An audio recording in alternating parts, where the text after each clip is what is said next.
There was a very, very vociferous, backlash against hangings in the state of Texas, and especially against Mexican people being hanged. Ortiz, I do not believe knew English, but he was put through a trial that was done in English, and was executed essentially in English. It was a spectacle. It was a public hanging, is what it was. But it was not Ortiz who killed her husband. So Ortiz was hanged for rape.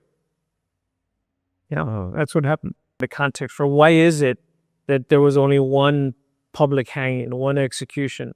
And I think that the argument is that people didn't want to see this, over and over again. And I think that's actually a story of redemption for this community. Hi everyone, I'm in Edinburg, Texas. Only one person was ever executed in this remote county. He didn't speak English, yet his trial was held in English.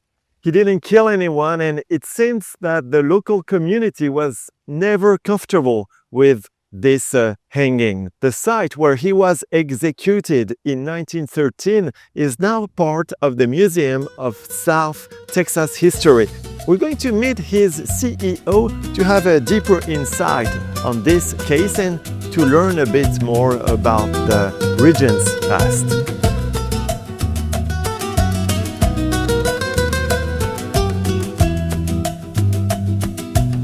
They executed a 21-year-old who couldn't understand his trial. 21 candles, fate decided on a file. Words flying past him in cold legal style. History remembers even after a while.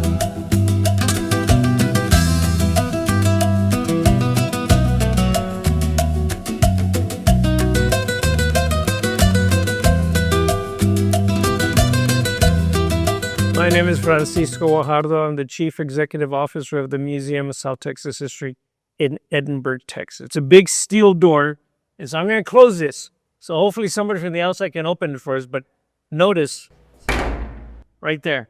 And so this is where the jailer could talk to the inmates, if you will. So this county jail was inaugurated in 1910 when Hidalgo County was growing in the early 20th century. The county leaders built a jail. For a few centuries, the ranching industry had reigned supreme.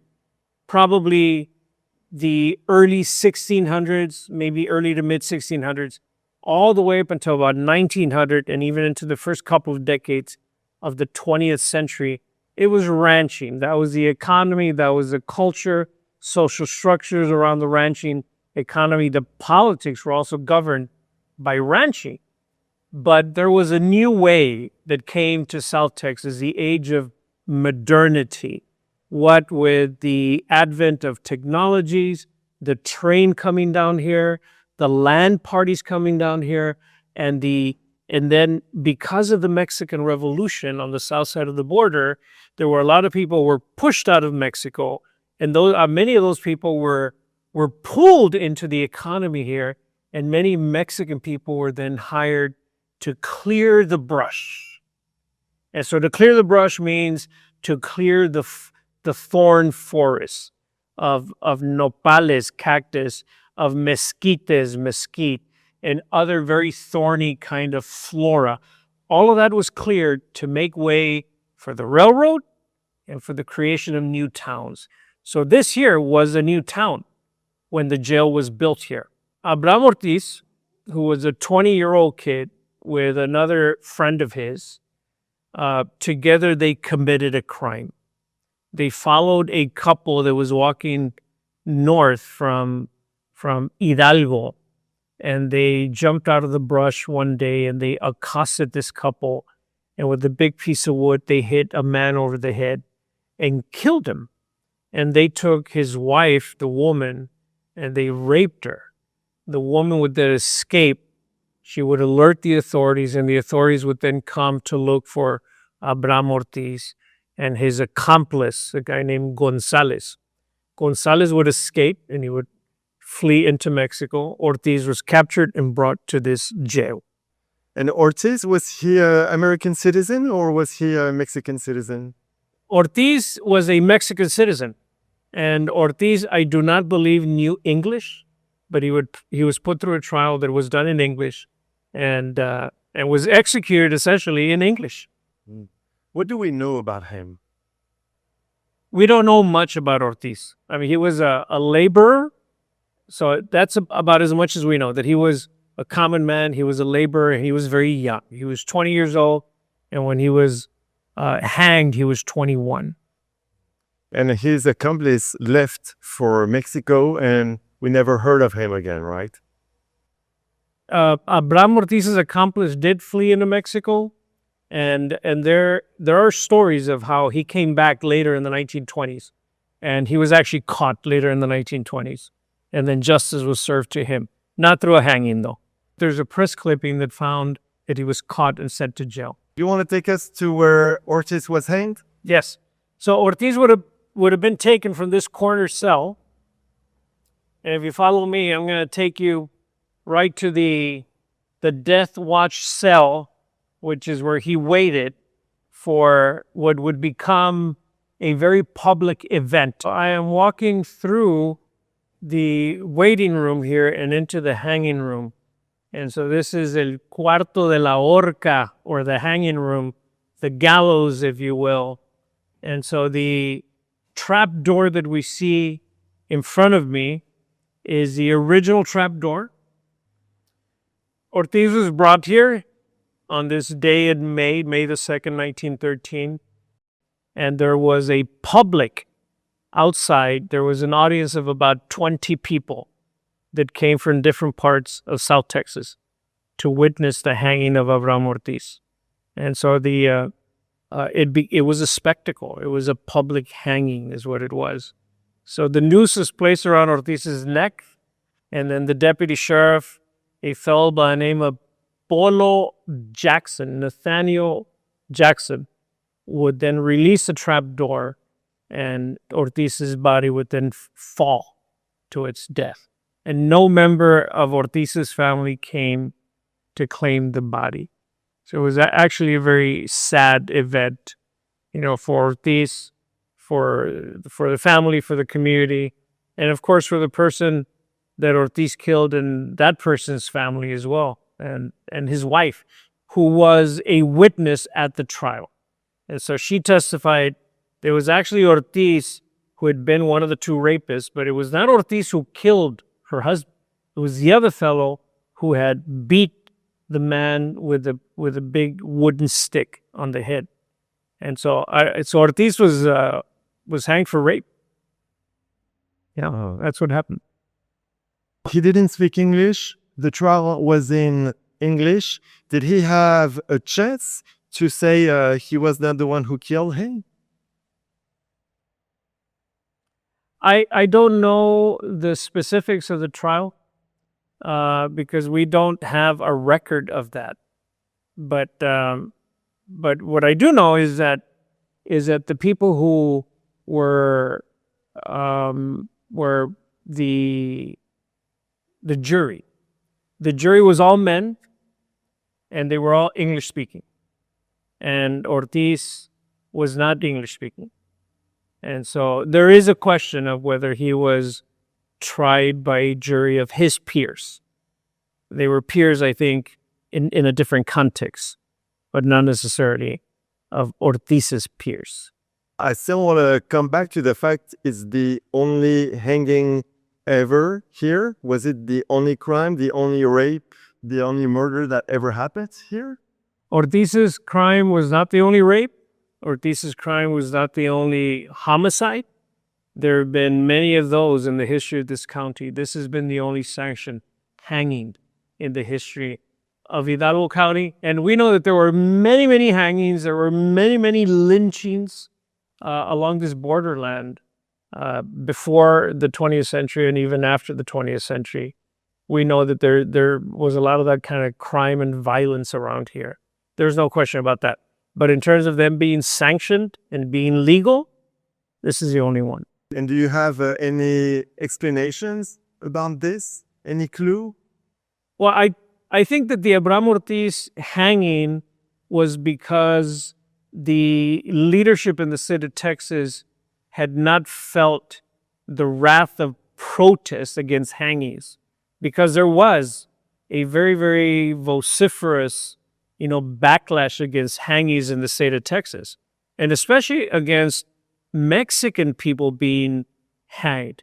There were a number of people in the San Antonio area who actually rallied around this very issue and protested against the governor of the state of Texas. They protested against Governor Colquitt, who would then put a stop to hangings because he was getting a lot of political pressure. So I think that there was a lot of political pressure against the hanging of people and against this kind of violence, that Texas would then stop the hanging. It didn't mean that Texas stopped the execution of people, but they moved to other technologies, such as chairs and lethal injections and those kinds of things. So Texas did not subside in the execution, but it did in the hangings of people. And why was there such a controversy on hanging itself? Is it because there were a lot of botched executions or other reasons? I think that the reason for the pushback against hangings was really a movement in the early 20th century as part of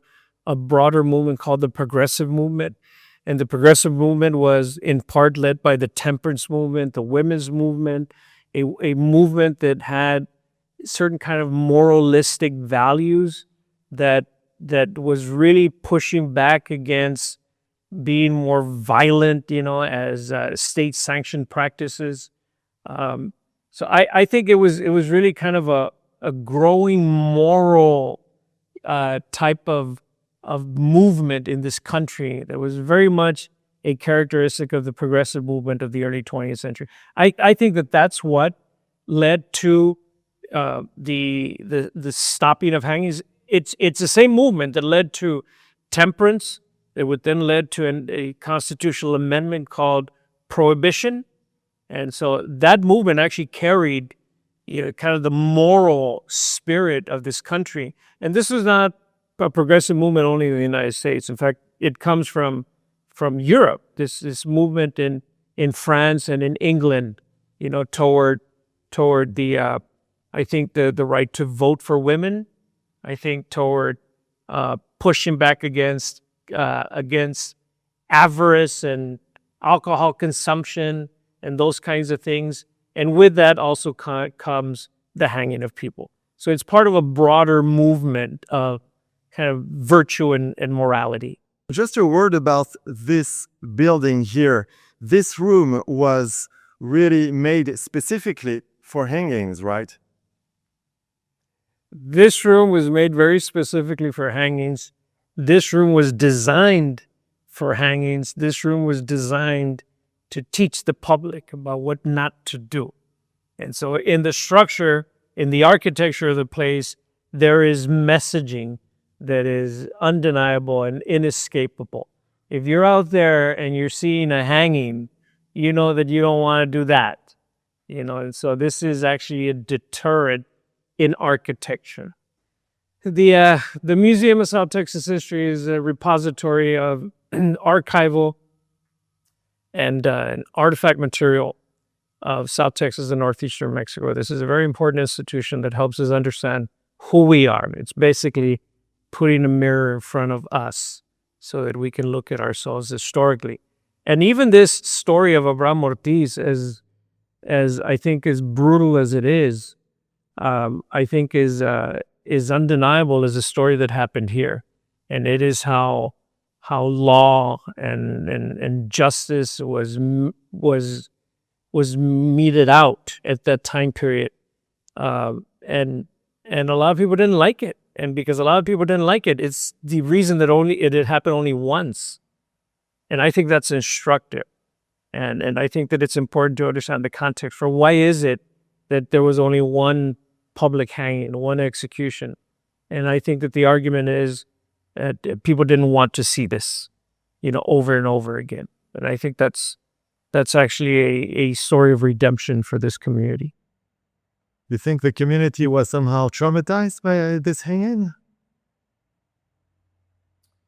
I don't know if the community was traumatized by that hanging because I don't have the evidence to make that argument. What I can say is that of the 15,000 children who come through here every year as part of school tours, that you can go back 20, 30 years ago of the children who used to come in here to visit the museum, that this is what they remember. So maybe children, maybe, I don't know if it's traumatized, but they go through an experience of how this becomes an impressionable experience in their lives. They saw it and they're impacted by it.